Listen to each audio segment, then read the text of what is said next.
Hello नमस्कार। हमने कल के वीडियो में जो अक्षांश रेखाओं के बारे में पढ़ा, आज हम पढ़ेंगे देशांतर रेखाएं। जो अक्षांश रेखाएं होती है ये ग्लोब पर आडी रेखाएं होती है ऐसे, जिन्हें हम अक्षांश रेखा बोलते हैं। लेकिन इस ग्लोब पर कुछ खड़ी रेखाएं भी होती है ऐसे, इन रेखाओं को हम देशांतर रेखाएं बोलते हैं। तो आज हम इनके बारे में पढ़ेंगे। तो पहले हम ग्लोब का चित्र बना लेते हैं। ये हमारा ग्लोब है, ये इसकी उत्तरी दिशा है, ये दक्षिण है, ये पूर्व है, ये पश्चिम है।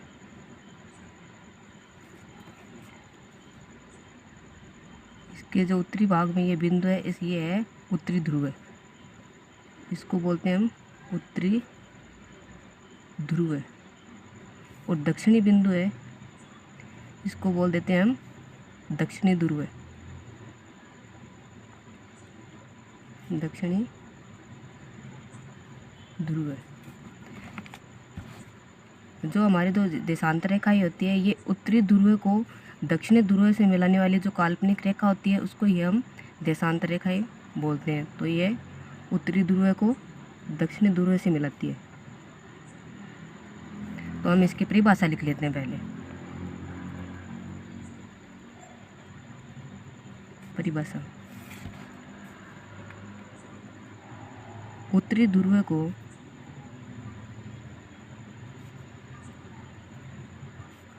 दक्षिणी ध्रुव से उत्तरी ध्रुव को दक्षिणी ध्रुव से मिलाने वाली काल्पनिक रेखा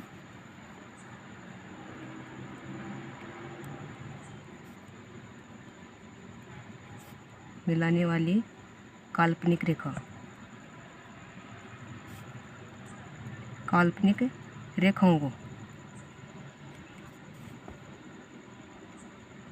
को देशांतर रेखा कहते हैं।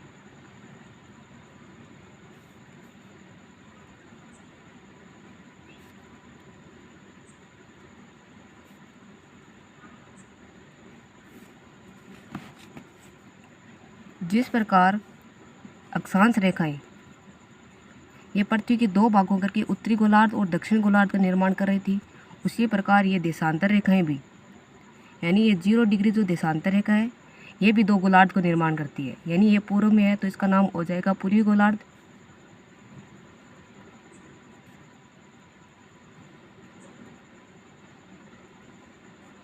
ये पश्चिम है तो इसका नाम दे देते हैं पश्चिमी गोलार्ध।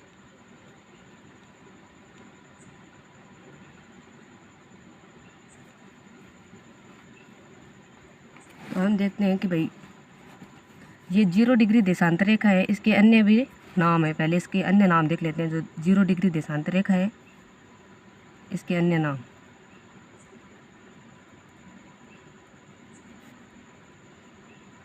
इसको और क्या बोलते हैं? इसको बोलते हैं एक तो है इसका नाम ग्रीनविच रेखा, ग्रीनविच रेखा। इसको ग्रीनविच रेखा इसलिए बोलते हैं क्योंकि ये लंदन में एक जगह है ग्रीनविच। ये ग्रीनविच रेखा से गुजरने के कारण इसको ग्रीनविच रेखा बोलते हैं।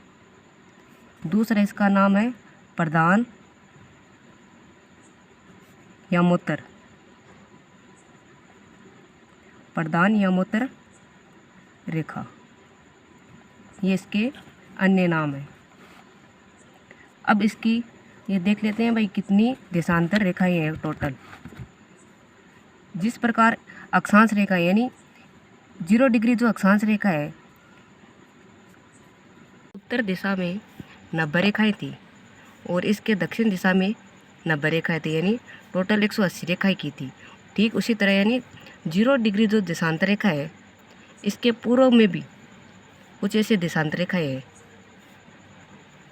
1-1 डिग्री के अंतराल पर। टोटल कितनी है?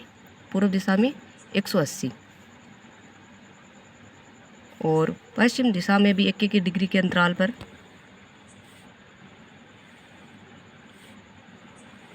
यानी टोटल इस साइड में भी 180 रेखाएं हैं। तो मिलाकर कुल मिलाकर हो गई 180 प्लस 180 बराबर 360। इसमें जो ये 180 वाली रेखा है इसको 2 बार गिनते नहीं है, एक बार ही इसकी काउंटिंग एक बार ही होती है, यानी इसको एक बार ही गिनेंगे।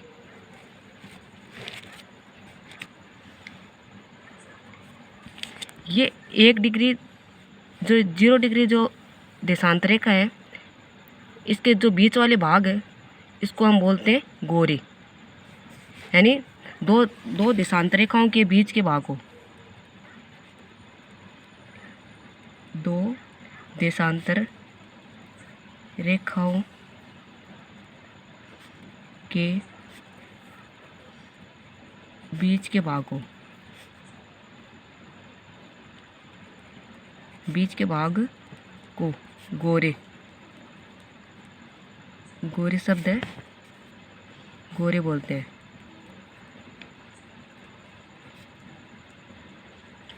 जो अक्षांश रेखाएं हैं, दो अक्षांश रेखाओं के बीच के जो भाग है उसको बोलते हैं हम कटिबंध।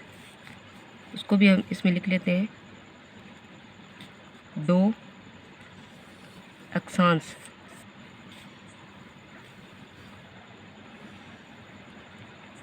रेखाओं के बीच के भाग को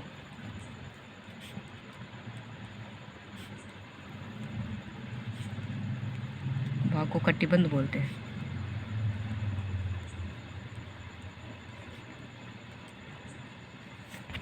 जहाँ पर ये अक्षांश रेखाएं और देशांतर रेखाएं आपस में काटती है, यानी ये अक्षांश रेखा है और ये देशांतर रेखा है, यानी इस बीच के भाग को ग्रिड बोलते हैं। जहाँ पर दोनों आपस में काटती है उसको ग्रिड बोलते हैं।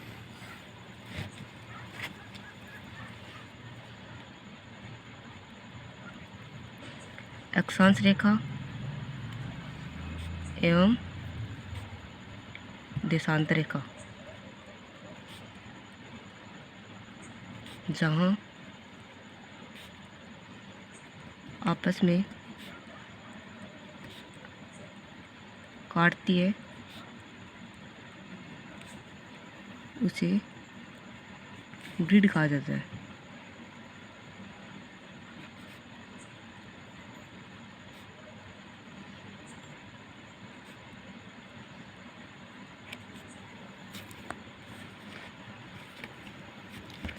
अब इस पे हम समय की गणना करते हैं। भाई समय यानी इन देशांतर रेखाओं के द्वारा समय की गणना की जाती है। यानी हमें ये जो 0 डिग्री देशांतर रेखा है उसको 1 डिग्री देशांतर रेखा पार करने में यानी 4 मिनट का समय लगता है। इसको भी हम इस पे लिख लेते हैं, 1 डिग्री देशांतर रेखा बराबर 4 मिनट। और हम 15 डिग्री पार करेंगे, यानी 0 डिग्री देशांतर रेखा से हम 15 डिग्री पर आएंगे तो हमें समय लगेगा 1 घंटा। यानी लिख लेते हैं 15 डिग्री बराबर, यानी 15 डिग्री हम चलेंगे तो हमें 1 घंटा का समय लगेगा। तो हमारा भारत इस 0 डिग्री देशांतर रेखा से यानी 82.5 डिग्री पर स्थित है। कितनी डिग्री पर? 82.5 डिग्री पर। किस दिशा में? पूर्व दिशा में। कौन से गोलार्ध में? पूर्वी गोलार्ध में। तो हमारा जो भारत का समय है इस 0 डिग्री देशांतर रेखा से यानी 5.5 घंटे आगे है, 5.5 घंटे आगे है। जैसे कि भाई 0 डिग्री देशांतर रेखा पर यानी दोपहर के यानी 0 डिग्री देशांतर रेखा से हम पूर्व की दिशा की ओर जाएंगे तो हमें समय में क्या होगी? बढ़ोतरी, यानी समय में वृद्धि होगी। और इस 0 डिग्री देशांतर रेखा से पश्चिम साइड की ओर आएंगे तो हमारे समय में क्या होगी? कटौती, यानी माइनस में चलेगा। तो इसको हम उदाहरण से समझते हैं। यानी 0 डिग्री देशांतर रेखा पर दोपहर के 1 बज रहे हैं तो 82.5 डिग्री पर यानी कितने बजेंगे भारत में? तो भारत में कितने बजेंगे? 6:30। यानी यहाँ पर 1 बज रहे हैं तो इसको 5.5 घंटे हमारा भारत आगे है, तो इसमें हम 5.5 घंटे को जोड़ देंगे, तो यहाँ पर बजेंगे कितने 6:30। तो यही देशांतर रेखाएँ हैं, इनके द्वारा समय की गणना की जाती है।